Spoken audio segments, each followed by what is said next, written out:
Assalamualaikum warahmatullahi wabarakatuh. Selamat siang. Perkenalkan kami dari kelompok 5. Jadi di sini kami akan melanjutkan hasil presentasi kami pada praktikum silvikultur HUT 4A yang berjudul jenis hutan konservasi. Jadi kami dari kelompok 5 beranggotakan saya sendiri Abdul Hafiz Novel Siregar, kedua Azhar Mahfuzah Sihotang, ketiga Mewita Margareta, keempat Reza Eduardo, kelima Dina Anjani. Untuk slide berikutnya akan dijelaskan oleh Saudara Reza. Kepada saudara dipersilahkan.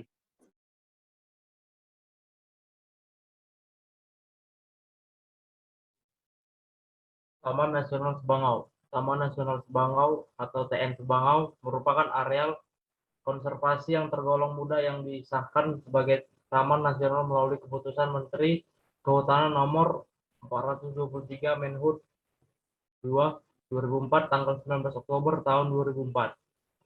Taman Nasional Sebangau atau TNS dengan luasan 568.700 ha terletak di antara Sungai Sebangau dan Sungai Katingan. Secara administratif, TNS merupakan bagian dari wilayah Kota Palangkaraya, Kabupaten Katingan, dan Kabupaten Pulang Pisau. Kawasan ini merupakan salah satu hutan rawa gambut yang masih tersisa di Kalimantan Tengah setelah gagalnya proyek Mega Rice Project yang dikenal dengan lahan 1.000.000 hektar pada tahun 1995.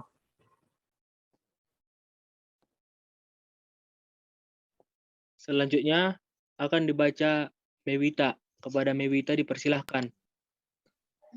Jenis tanaman. Hasil analisis jenis pada seluruh jalur ditemukan beragam jenis tumbuhan mulai dari tingkat pohon, tiang, pancang, dan semai.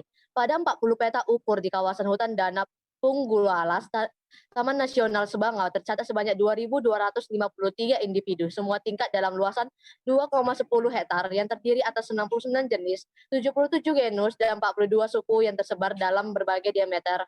Suku yang mempunyai jenis terbanyak adalah Myrtaceae 12 jenis, Euphorbiaceae 7 jenis, Sapotaceae 7 jenis, Dipterocarpoaceae 5 jenis, Lauraceae 5 jenis, dan suku lainnya.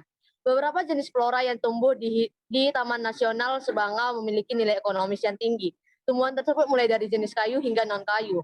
Jenis non-kayu yang dapat ditemukan di kawasan ini adalah rotan, tumbuhan obat, dan getah-getahan. Sementara itu, tempat ini menjadi habitat pohon yang menghasilkan jenis kayu dengan harga jual tinggi antara lain meranti Jawa dan Sorea, meranti Jawa, jelutung, kapur naga, bintanggur, nyatoh, ramin, dan sebagainya.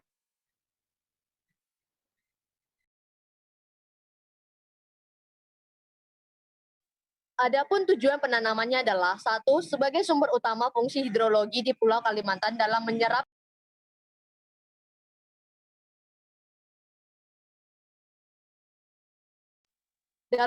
karbon, dan 2. Sebagai ekowisata. Slide berikutnya akan dibacakan oleh Saudara Azhar. Pada Azhar dipersilahkan. Kemudian ketersediaan potensial jenis tanaman. Salah satu alternatif untuk mengatasi kekurangan biji di Taman Nasional Sebangau adalah dengan menggunakan bibit hasil pembiakan vegetatif. Perlakuan yang diberikan adalah bibit ditanam pada media yang berbeda, yaitu setiap pucuk di persemaian tanpa pengabutan menggunakan media campuran kompos dan topsoil dengan perbandingan 2:1, sedangkan setiap pucuk yang diletakkan di rumah kaca ditanam pada media tanah gambut, ditambah dengan kompos dan pasir dengan perbandingan 2:1:1. Setiap pucuk yang berasal dari Kalimantan Tengah ditanam pada media topsoil ditambah dengan kompos dan sekam padi dengan perbandingan 2:1:1. Selain itu, perbanyakkan tanaman yang dilakukan di Taman Nasional Sebangau juga menggunakan sistem hidroponik.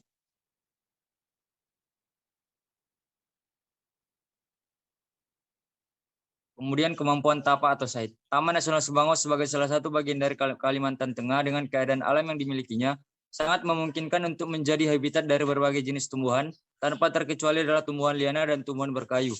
Pada Taman Nasional tersebut terdapat tanah gambut dan terdapat banyak tumbuhan tinggi, yaitu salah satunya tumbuhan liana dan tumbuhan berkayu.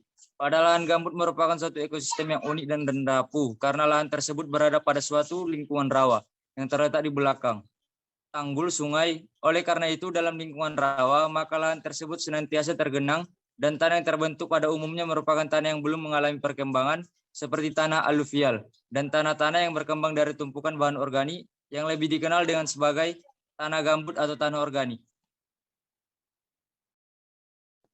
Slide selanjutnya akan dibacakan oleh Saudari Dina. Kepada Dina dipersilahkan. Perawatan jenis tanaman.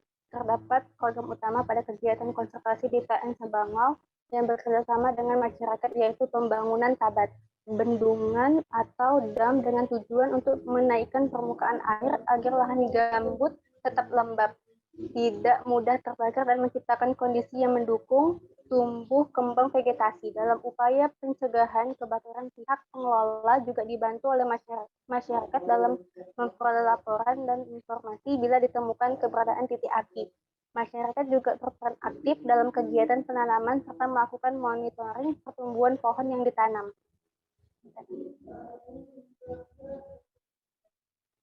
Pemilihan jenis hutan produk. Kondisi hutan ini masih cukup baik sebagai habitat satwa karena banyak dijumpai sarang atau tempat berlindung atau cover satwa. Kondisi tanah gambut tertutupi oleh serata dan kayu lapuk. Terdapat jalan darat yang memudahkan masyarakat untuk mengakses hutan. Selain itu, kondisi habitat berupa tegakan yang didominasi oleh pohon pada tingkat permukaan semai dan pancang sangat rapat. Keadaan topografi lokasi relatif datar dengan rata-rata ketinggian 47 mdpl, suhu rata-rata di Habaring Kurung mencapai 37 derajat Celcius. Suhu tersebut merupakan suhu panas, berarti satwa memerlukan adaptasi yang berbeda dengan kondisi yang lainnya. Kelembapan udara mencapai 53%.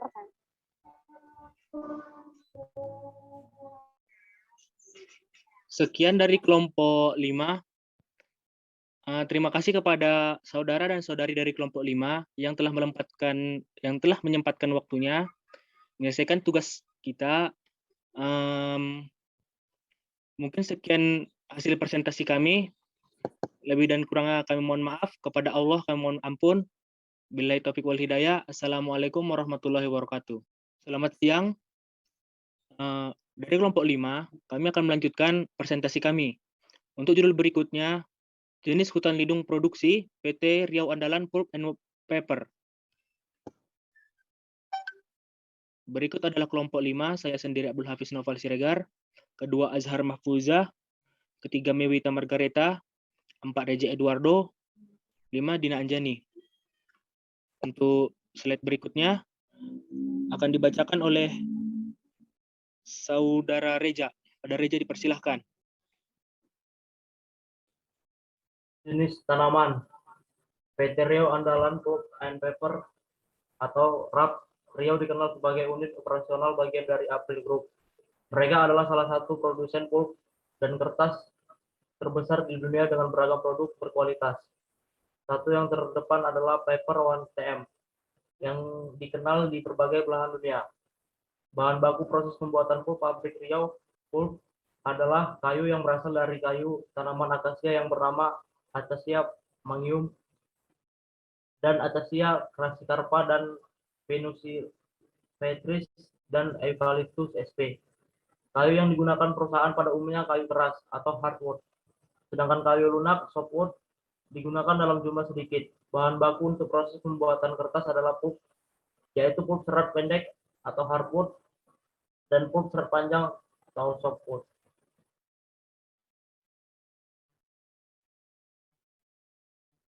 Tujuan penanaman. PT Riau Andalan Pulp and Paper bergerak dalam bidang usaha produksi pulp atau bubur kertas dan paper kertas, yang artinya tujuan penanamannya adalah untuk pemanfaatan industri sebagai penghasil produk bubur kertas dan kertas.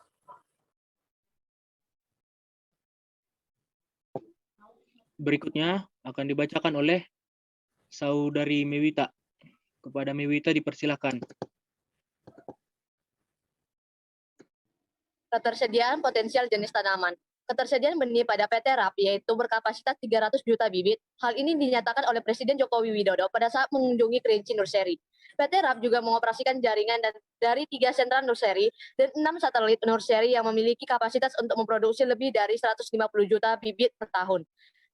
Chosa Adrian, Nursery Manager PT RAP 22 Maret 2021 menjelaskan bahwa sistem perbanyakan yang digunakan adalah dengan cara vegetatif atau step pucuk.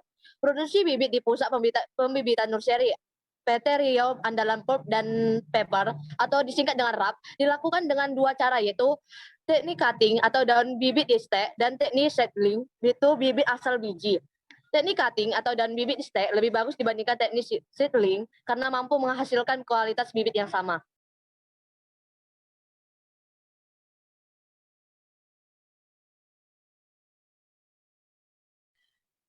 Ketersediaan potensial jenis tanaman.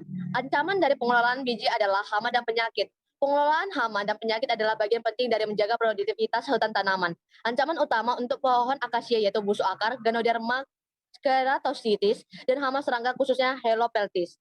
Pendekatan pengendalian hama terpadu atau PHT digunakan untuk termasuk mengembangkan kontrol biologis. Pengelolaan hama dan penyakit melalui pemantauan dan pelaporan rutin kesehatan pohon juga dilakukan. Bahan kimia untuk pengendalian hama dan penyakit dikelola oleh Central Store. Berikutnya, Saudara Azhar dipersilahkan. Dan kemampuan tapak atau site.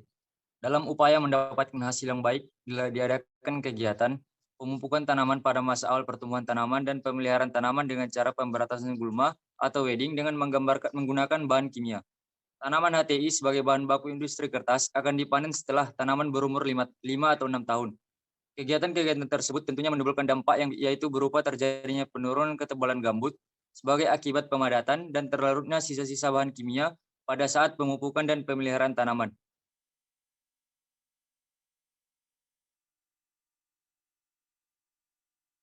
Kemampuan tapak site terbagi atas topografi.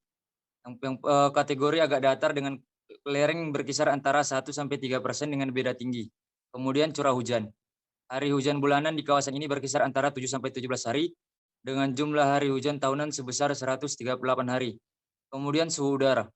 Suhu udara rata-rata bulanan di kawasan ini berkisar antara 32-37 derajat Celcius dengan suhu udara rata-rata tahunan sebesar 35-25 derajat Celcius. Kelembapan udara. Rata-rata bulanan di kawasan ini berkisar antara 67-78 derajat Celcius dengan kelembapan udara rata-rata tahunan sebesar 70,92%. Kemudian lama penyinaran. Lama penyinaran yang relatif pendek disebabkan karena pada areal ini banyak terjadi awan.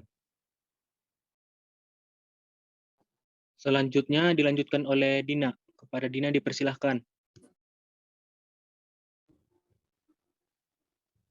Perawatan jenis tanaman. Proses perawatan bibit dilakukan melalui proses penyiraman dengan cabut air untuk menjaga kelembapan daun. Teknik pengkabutan ini bisa menghemat air daripada penyiraman langsung dengan selang. Durasi proses penyiraman tergantung cuaca. Ketika mendung, durasi penyiraman dikurangi.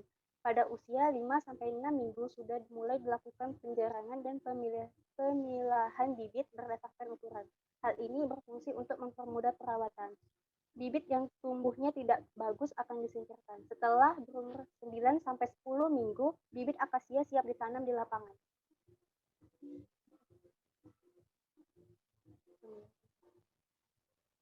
Pemilihan jenis hutan produksi.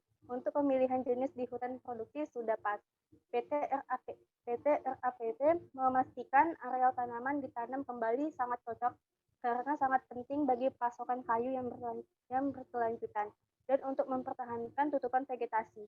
Dalam prosedur penanaman dan pemanenan, sisa-sisa tanaman termasuk cabang dan kulit yang tersisa ditinggal di lapangan untuk memaksimalkan retensi nutrisi, mengurangi erosi, dan mengurangi kebutuhan untuk pupuk buatan.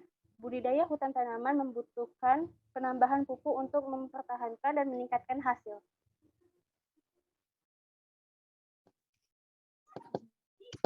Sekian dari kelompok 5.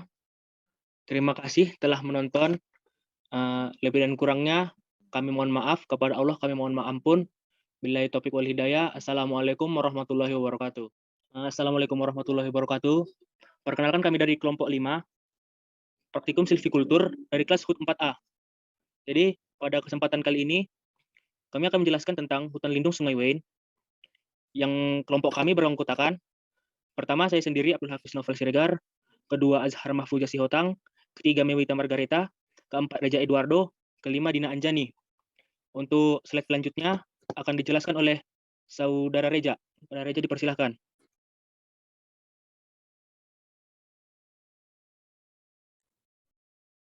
Satu, jenis tanaman. Hutan lindung Sungai Wain merupakan tipe hutan di Dipterocarpa dataran rendah. Jenis vegetasi adalah vegetasi hutan, semak belukar, rawa, vegetasi budidaya kehutanan, dan vegetasi budidaya non kehutanan, seperti ladang dan perkebunan masyarakat. Vegetasi yang terdapat pada hutan lindung Sungai Wain adalah bangkirai, Sorea laevis, ulin, Esideroxylon, Duageri, medang, Dicea firma, keruing, Dipterocarpus cornutus, beranti merah, Sorea rosula, nyato, palaguim sp, jambu, Syzygium sp, rotan, kalamus rotang, padanus amarylifolius, pahlawan, Tristaniopsis witeana, dan ciri-ciri Witenandra rostrate. Untuk slide selanjutnya akan dilanjutkan oleh Saudari Mewita. Pada saudari dipersilahkan. Yang kedua, tujuan. Adapun tujuan atau manfaat dari hutan lindung Sungai Wain yaitu sebagai pengatur tata air, pencegah erosi dan penjaga kesuburan tanah berkat tutupan hutannya yang masih baik. Sebagai kawasan resapan air, HLSW masih memiliki kemampuan tinggi untuk meresapan air hujan, sehingga memastikan ketersediaan air tanah sebagai sumber air, mempertahankan kelestarian fungsi mata air, danau, waduk, dan sungai.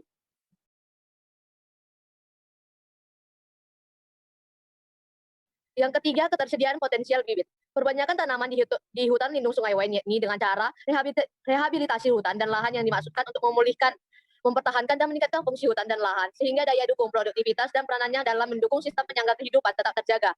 Rehabilitasi hutan dan lahan diselenggarakan melalui kegiatan reboisasi, penghijauan, pemeliharaan, pengayaan tanaman, atau penerapan teknis konservasi tanah secara vegetatif dan sipil teknis pada lahan kritis dan tidak produktif.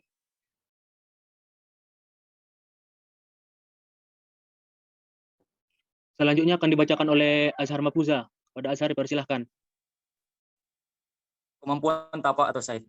Kawasan hutan lindung Sungai Wain bagian yang berhutan primer cukup baik. Secara geografis, lokasi ini berada antara 116 derajat 47 sampai 116 derajat 57 bujur timur dan antara 01 derajat 02 sampai 01 derajat 10 lintang selatan. Topografinya bergelombang mulai dari rawa, dataran sepanjang anak sungai, hingga lereng dengan kemiringan mencapai sekitar 45 derajat dan pada ketinggian 20 sampai 90 meter di atas permukaan laut. Di dalam kawasan hutan lindung Sungai Wain terdapat beberapa tipe hutan, yakni tipe hutan rawa-rawa, terbuka, hutan rawa air tawar, hutan di sisi sungai atau riparian, hutan Dipterocarpa dataran rendah yang lembab, serta hutan Dipterocarpa perbukitan yang kering. Kemudian perawatan jenis tanaman. Pada kegiatan ini dilakukan untuk memberikan edukasi pada masyarakat tentang cara peremajaan atau perawatan tanaman hidroponik yang telah 3 dipindahkan pada perangkat hidroponik dengan pemberian nutrisi. Proses pemberian nutrisi tanaman perlu dilakukan secara bertahap setiap minggu dengan nilai ppm yang terus bertambah hingga mencapai nilai ppm maksimal. Untuk setiap tanaman yang ditanam, nutrisi hidroponik merupakan zat-zat yang dibutuhkan oleh tanaman hidroponik agar dapat tumbuh dengan baik. Selanjutnya akan dibacakan oleh Saudari Dina. Pada Dina dipersilahkan. Kesesuaian hutan lindung bagi flora maupun fauna. Jika dibandingkan dengan tegakan-tegakan hutan di beberapa tempat lain di Kalimantan, maka hutan di kawasan hutan lindung Sungai Wain memiliki keragaman spesies dan kerapatan pohon yang tinggi, namun memiliki luas bidang dasar yang rendah. Secara keseluruhan, kondisi hutan di hutan lindung Sungai Wain masih sangat baik, terutama jika ditinjau dari segi fungsi atau sebagai sumber air, filter untuk mengurangi polusi udara dan lain-lain. Dan letaknya yang dekat dengan kota Balikpapan, kondisi ini sangat menguntungkan karena banyak memberi manfaat, termasuk aspek pemanfaatannya sebagai kawasan ekosistem, pendidikan, dan penelitian.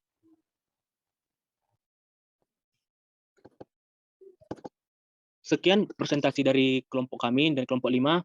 Lebih dan kurangnya kami mohon maaf. Kepada Allah kami mohon ampun. Billahi taufiq wal hidayah. Assalamualaikum warahmatullahi wabarakatuh.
Gmelina arborea. Jati putih termasuk tanaman penghasil kayu yang produktif. Produk utama tanaman ini adalah kayu. Tanaman jati putih berasal dari Asia Tenggara karena memiliki tajuk yang kurang rapat. Tanaman ini biasanya dijadikan tanaman pelindung untuk mengurangi intensitas matahari yang mengenai tanaman di bawahnya. Nilai ekonomis tanaman ini yang sangat tinggi membuat tanaman ini lebih banyak dikenal dan ditanam sebagai tanaman komersial. Kegunaan dari kayu ini adalah untuk bahan konstruksi, furnitur, pulp, res, floor, dan alat pertukangan dan lain sebagainya. Selain itu, akar dan kulitnya diklaim bisa berfungsi sebagai obat pencahar dan obat cacing, meningkatkan nafsu makan, dan menurunkan demam. Tanaman ini juga direkomendasikan dalam kombinasi dengan obat lainnya untuk pengobatan gigitan ular dan gigitan kalajengking. Dari hasil analisis kelompok kami, tipe persemaian yang cocok bagi tanaman jati putih adalah tipe persemaian sementara. Karena jati putih adalah tanaman yang mudah dibudidayakan dan mudah beradaptasi terhadap lingkungannya. Hal ini sesuai dengan pernyataan Adi Nugraha dan Setia Adi tahun 2018 yang menyatakan bahwa jenis tanaman ini merupakan jenis yang banyak dikembangkan oleh hutan tanaman industri di daerah tropis. Jenis tanaman ini juga memiliki toleransi yang luas mulai dari dataran rendah hingga ketinggian 1200 mdpl dengan rata-rata curah hujan yaitu 750 sampai 5000 mm per tahun, sehingga tanaman jati putih mudah untuk dipindah-pindahkan dan tidak perlu khawatir terhadap lokasinya karena tanaman jati putih merupakan tanaman yang mudah beradaptasi pada lingkungannya. Alasan kenapa kami memilih persemaian sementara untuk penanaman jati putih adalah jati putih atau Gmelina arborea merupakan salah satu tumbuhan yang cepat tumbuh sesuai dengan pernyataan Sandalayu et al. Tahun 2018. Gmelina arborea atau jati putih dari famili Verbenaceae merupakan tanaman yang mudah tumbuh sehingga dimasukkan ke dalam tanaman reboisasi atau gerhan. Di samping itu pemeliharaannya juga lebih mudah sehingga menjadi pilihan tanaman perkotaan atau kiri kanan jalan. Teknik penanamannya juga tidak sulit dan mempunyai nilai ekonomi yang baik. Pada dasarnya persemaian permanen merupakan persemaian yang berjangka waktu lama dan membutuhkan peralatan canggih. Sedangkan jati putih merupakan tanaman yang mudah dalam pemeliharaannya, jadi tidak perlu peralatan canggih dan tidak rentan terhadap hama dan penyakit, sehingga jati putih lebih cocok dalam persemaian sementara. Dari kedua poin tersebut, tanaman jati putih lebih cocok ke dalam persemaian sementara. Persemaian sementara akan memberikan keuntungan yang lebih besar dibanding dengan persemaian permanen, dikarenakan biaya dalam persemaian tersebut lebih murah dibanding persemaian permanen. Adapun kelebihan maupun kerugian tipe persemaian sementara yakni kelebihan pertama, keadaan ekologi selalu mendekati keadaan yang sebenarnya. Kedua, ongkos pengangkutan bibit murah. Tiga, kesuburan tanah tidak terlalu menjadi masalah karena persemaian tersebut selalu. Yang keempat, berpindah tempat setelah tanah menjadi miskin. Terakhir, tenaga kerja sedikit sehingga mudah pengurusannya.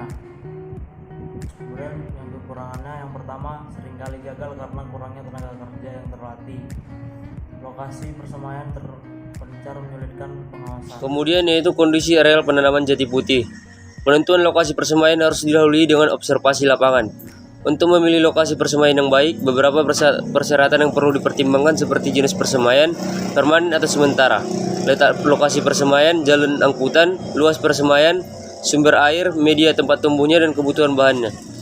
Kemudian masuk ke perhitungan yang pertama diketahui DS-nya 100 semai per meter persegi, DT-nya 500 semai per meter persegi, W sama dengan 1 M, T sama dengan 20%.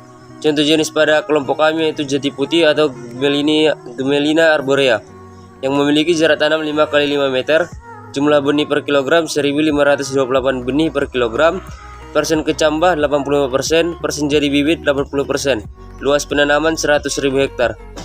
Dan ditanya luas persemaian dan kebutuhan benihnya. Langkah pertama yaitu mencari jumlah semai yang akan dihasilkan. Yang pertama diketahui luas areal penanaman 100.000 hektar, jarak tanam 5 x 5 meter per 25 meter persegi. Kebutuhan bibit per hektarnya yaitu 100.000 meter persegi dibagi dengan 25 meter persegi yaitu 400 bibit. Karena luas areal penanaman 100.000 hektar sehingga diperoleh 100.000 dikali kebutuhan bibitnya yaitu 400 sama dengan 40 juta bibit. Kemudian keperluan bibit cadangannya T sama dengan 20%. T dikali kebutuhan bibit 20% dikali 40 juta yaitu 8 juta. Kemudian jumlah bibit yang diperlukan yaitu kebutuhan bibit ditambah dengan kebutuhan bibit cadangan. 40 juta ditambah 8 juta sama dengan 48 juta bibit. Kemudian dicari luas bidang sapi yang memiliki rumus T per DS kali W. 48 juta bibit per 100 semai kali 1 meter sama dengan 480.000 meter persegi. Luas bidang tawurnya yaitu T per DS kali W, yaitu 48 juta per 500 semai dikali 1 M, hasilnya 96.000 meter persegi. Kemudian luas persemaian yang memiliki rumus 100 per 60 dikali luas bidang sapi ditambah bidang tabur. 100 per 60 dikali 480.000 ditambah 96.000 yaitu memiliki hasil 960.000 meter persegi. Kemudian V, volume yang memiliki rumus dicari dengan 48 juta per 85% kali 80% dikali 1528. Kemudian 48 juta dikali 1039,04. Kemudian dari peroleh hasil 46.196. Kemudian dibulatkan menjadi 47.000. Jadi jumlah benih yang dibutuhkan adalah sebesar 47.000 benih.